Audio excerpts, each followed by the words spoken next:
tema que está aí, né, sempre na pauta do dia, a hiperatividade, né? E é nessas minúcias que nós vamos ingressar e, claro, com um convidado especial aqui, ela traz informações bem pertinentes e fundamentadas, né, para trazer esclarecimento aí para o nosso público ouvinte, telespectador. Tudo bom? Tudo bem, tudo jóia. Satisfa- Prazer estar aqui. Satisfação é nossa, com certeza, né? Alegria em poder mais uma vez aí falar de um tema que vem realmente trazendo dúvidas para as pessoas, né? Porque é lógico, a gente quando fala em hiperatividade sempre existem aquelas circunstâncias.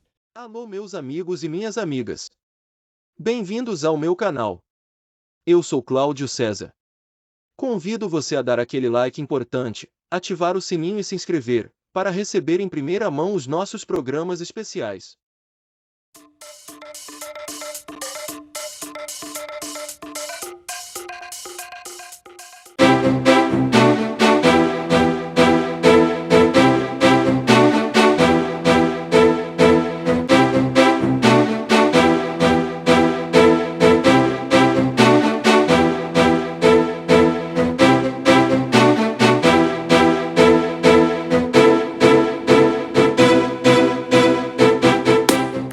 O que a gente mais faz hoje em dia é clicar.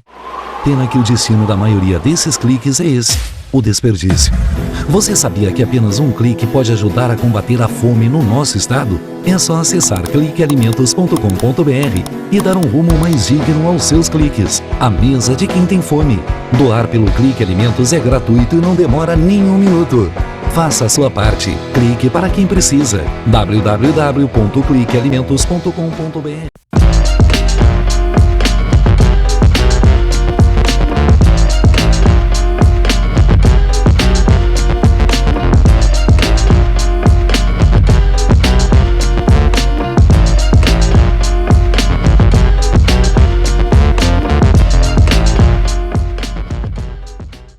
Deixe a tecnologia te fazer feliz.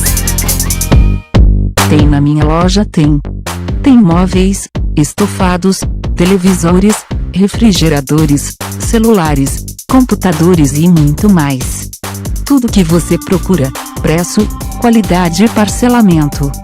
Confira nossas ofertas e condições. Deixe a tecnologia te fazer feliz.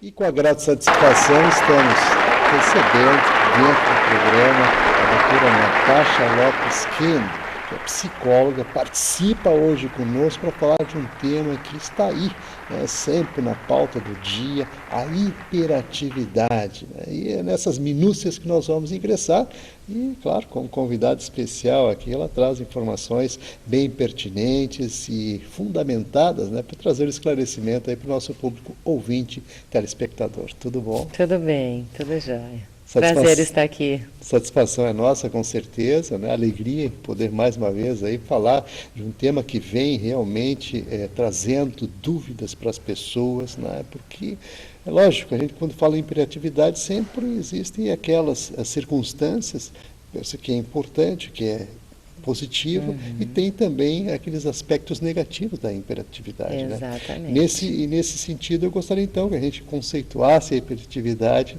e, claro, esclarecesse mais aí o pessoal que está ligado aí com a gente. Certo.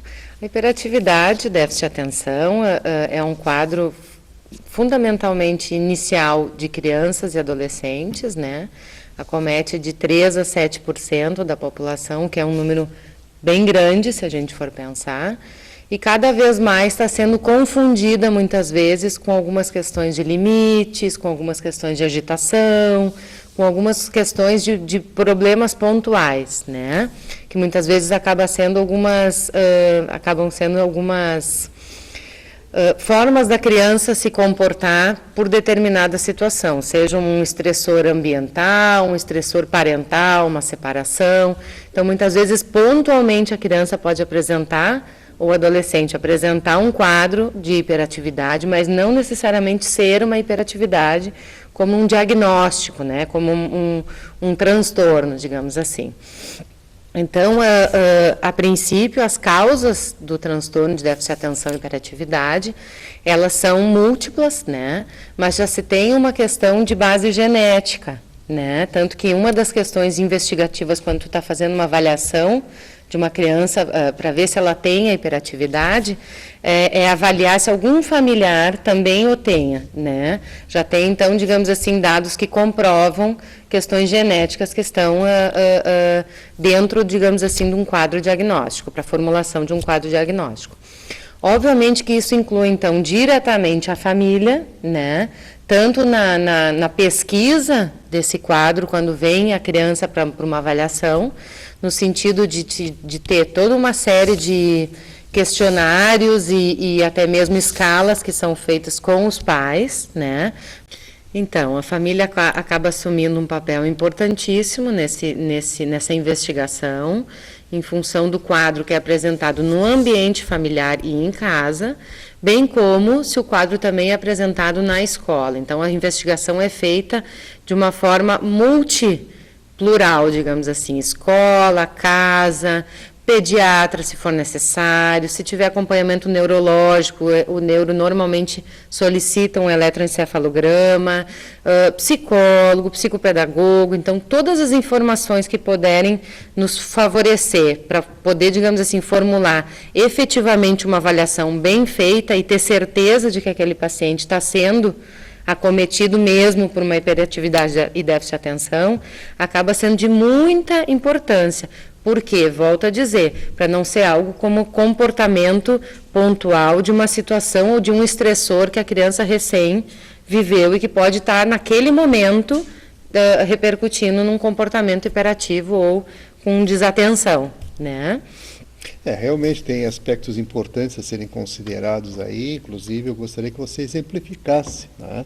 E, evidentemente, o pessoal que está lá nos ouvindo, nos assistindo nesse momento, possa identificar, inclusive, porque nós vamos entrar, inclusive, nos quadros sintomatológicos, no caso, certo, que realmente vão trazer assim, essa informação mais direcionada até para as pessoas perceberem, porque, por vezes, como você bem disse aqui, pode estar sendo confundida. Perfeito. Então, vamos tentar esclarecer e nortear as pessoas nesse sentido. Perfeito. Então, assim, o transtorno de déficit de atenção e hiperatividade, ele é caracterizado por sintomas de desatenção, né, que se referem, assim, a prejuízo escolar no que se refere à questão de manutenção de foco, de tempo de manutenção de foco. A criança não consegue, muitas vezes, permanecer numa mesma atividade, não por agitação psicomotora, mas por não conseguir concentrar-se na atividade executada. Dificuldade para o término de atividades escolares ou até mesmo temas de casa, trabalhos, que mais? A princípio, alguns esquecimentos, esquece data de provas, não anota, acaba tendo uma série de comprometimento bem na questão de foco e atenção. Então, esse seria o quadro de desatenção.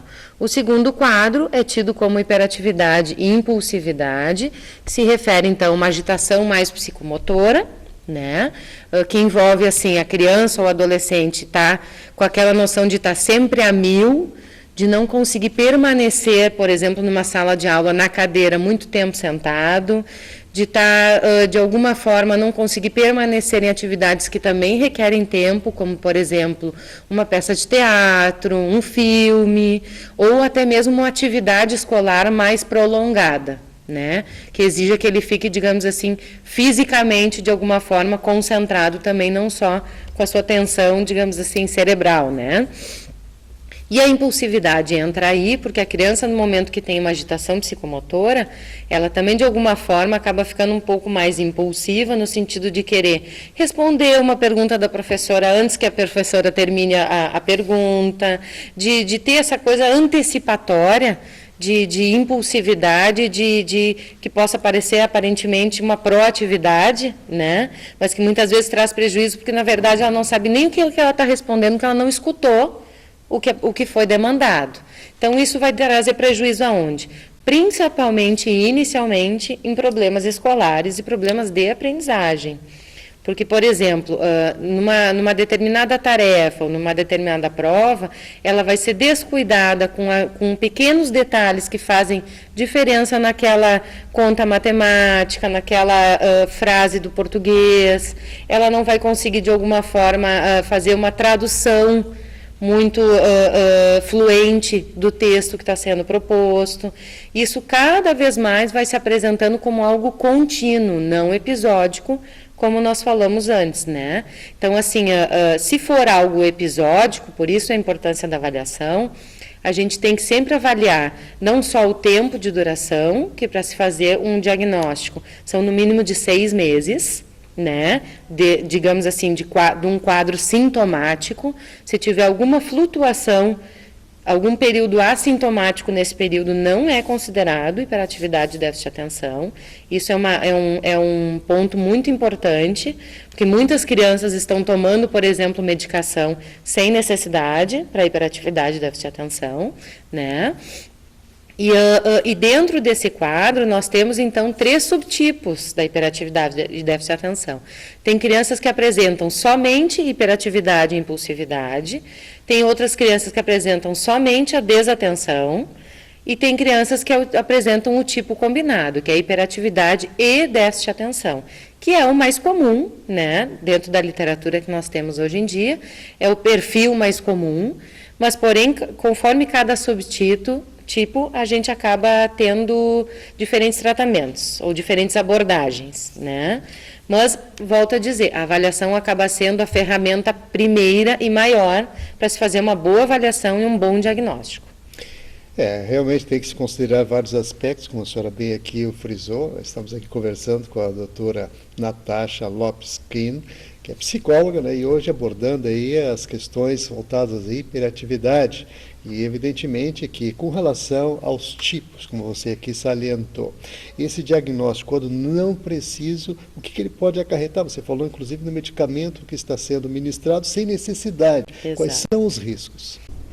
Bom, o problema do diagnóstico equivocado, ou até mesmo da prescrição medicamentosa para crianças que não têm uma avaliação correta, acarreta numa questão da criança tomar alguma medicação psiquiátrica, que normalmente é a dada para déficit de atenção e hiperatividade, seja o metilfenidato, que é a famosa Ritalina, ou algum antidepressor que ajuda a criança a manter mais o foco em algumas atividades, conforme a avaliação. Então, cada caso é um caso.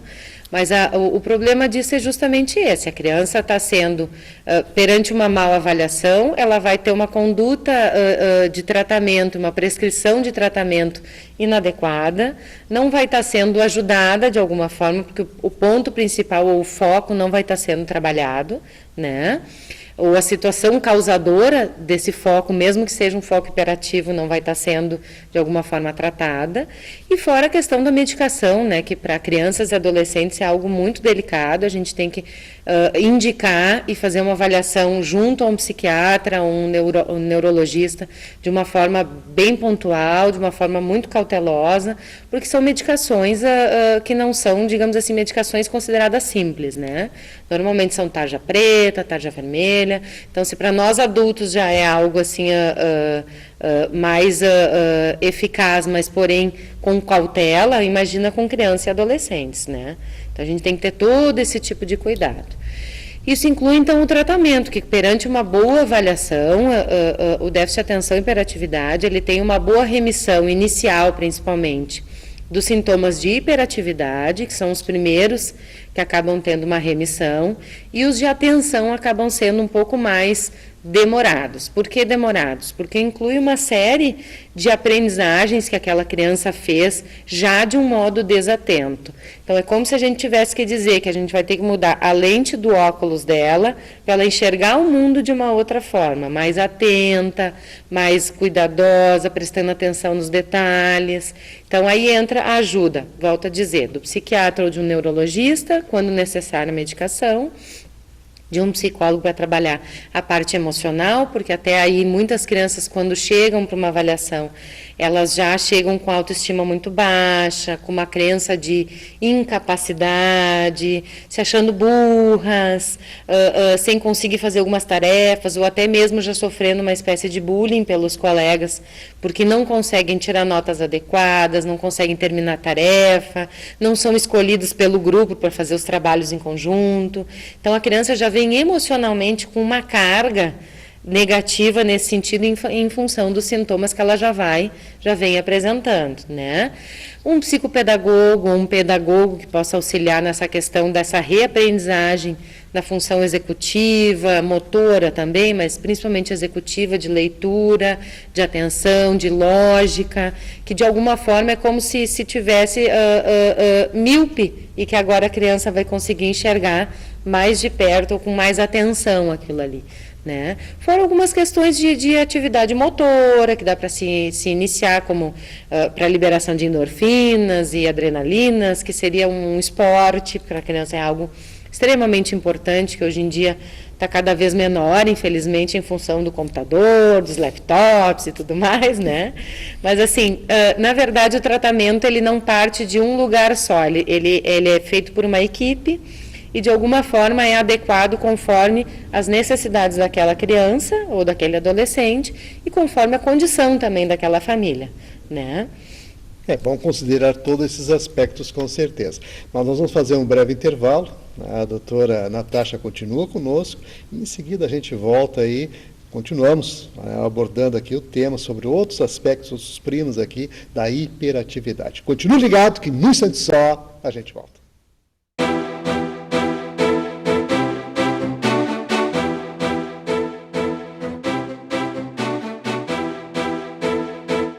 Faz hoje em dia é clicar. Pena que o destino da maioria desses cliques é esse, o desperdício. Você sabia que apenas um clique pode ajudar a combater a fome no nosso estado? É só acessar cliquealimentos.com.br e dar um rumo mais digno aos seus cliques. A mesa de quem tem fome. Doar pelo Clique Alimentos é gratuito e não demora nem um minuto. Faça a sua parte. Clique para quem precisa. www.cliquealimentos.com.br.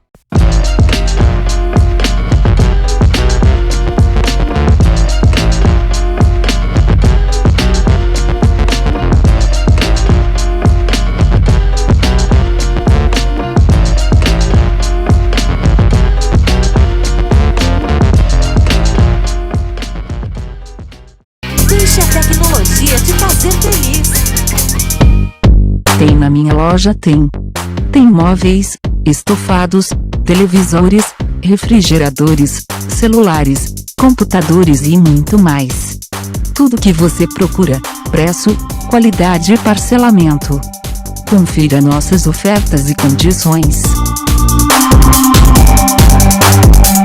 Deixe a tecnologia te fazer feliz.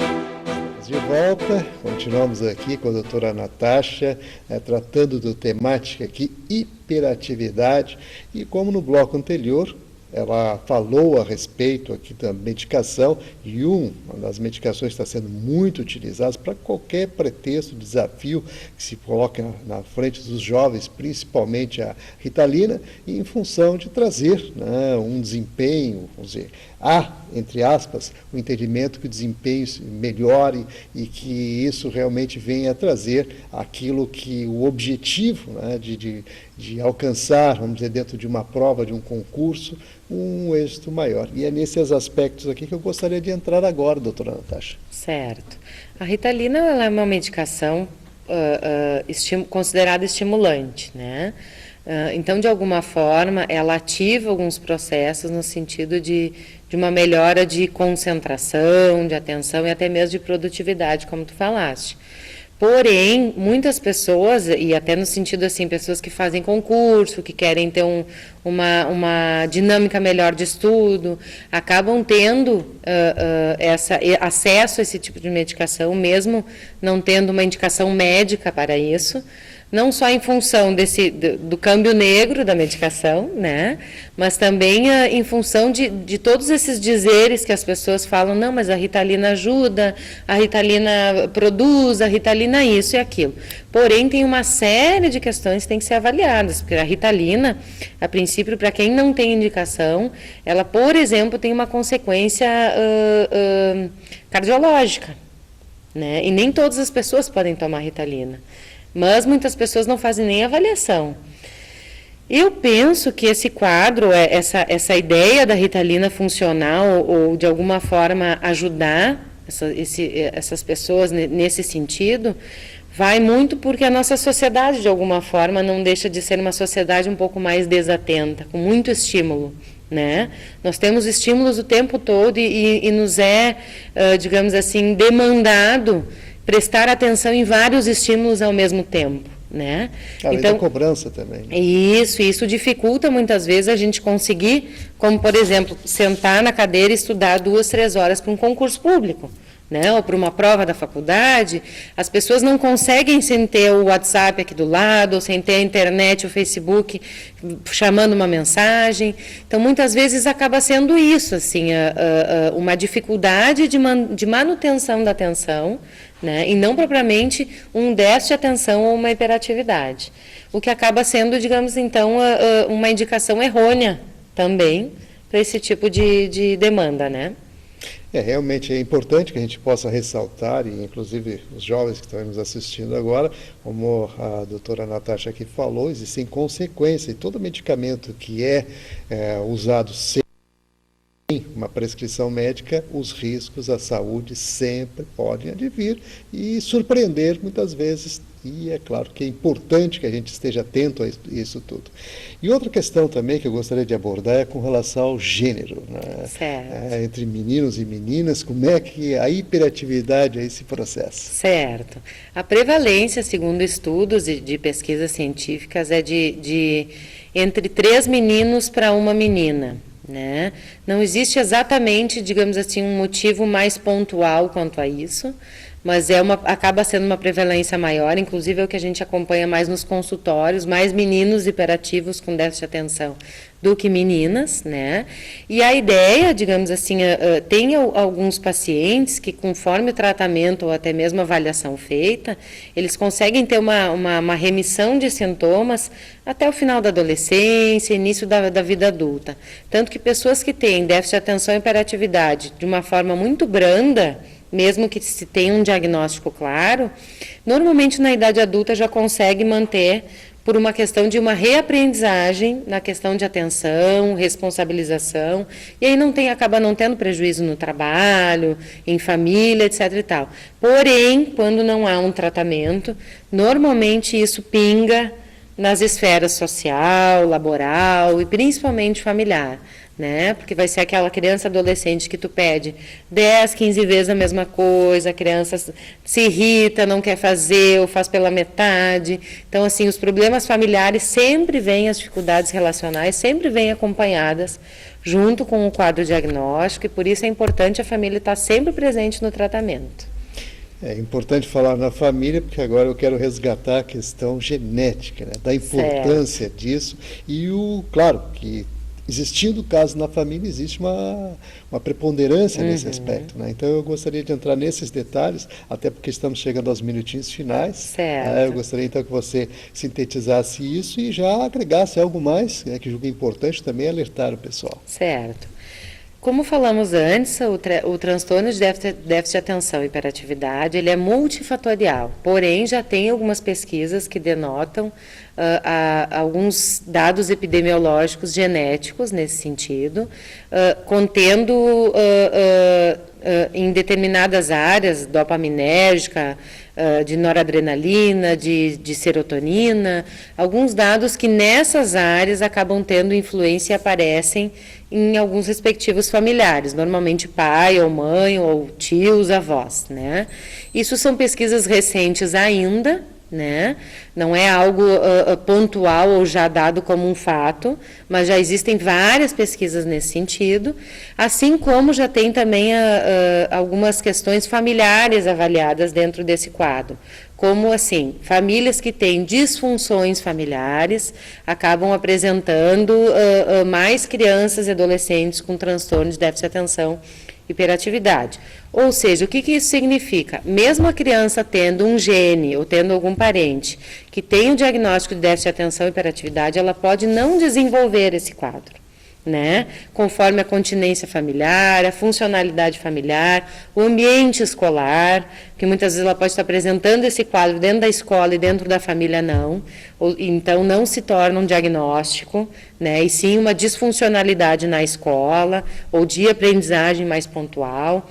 Por isso que tem que ser em vários locais, tem que persistir em vários locais e dentro de um bom tempo para poder se avaliar, né? Justamente para a gente poder fazer esse entendimento de que é algo pontual. Mas voltando à família, como nós todos passamos por estressores familiares no decorrer da nossa vida, as crianças e os adolescentes ainda têm menos ferramentas, a princípio, do que nós adultos, né, para lidar com esses estressores. E muitas vezes, então, eles vão manifestar isso através do comportamento. E a agitação psicomotora ou a dificuldade de atenção pode estar vindo aí como um estressor e não propriamente como um quadro diagnóstico de déficit de atenção e hiperatividade.